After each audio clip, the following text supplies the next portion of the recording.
বিসমিল্লাহির রহমানির রহিম। আসসালামু আলাইকুম। Welcome back to my channel Panchmishali Rannaghar. আমি আজকে গাইস এখানে মিষ্টি কুমড়া চিংড়ি মাছ দিয়ে আমি রান্না করব।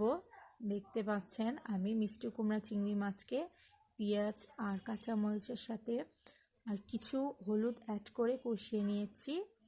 কষানোর পরে আমি এটাকে ভালো করে নেড়ে চেড়ে পরিমাণ মতো পানি দিয়ে দিব।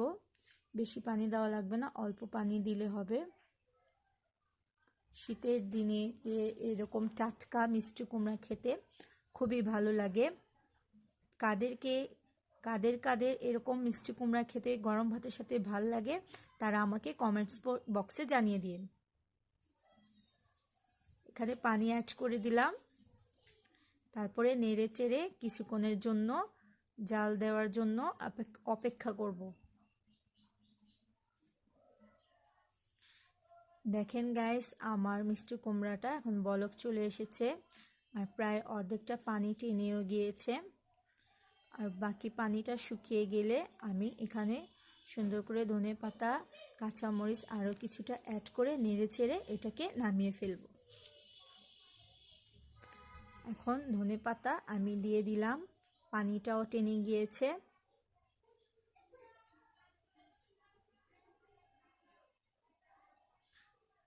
কিছু কাঁচামরিচও দিয়ে দিব, দিয়ে ভালো করে নেড়ে চেড়ে নিব।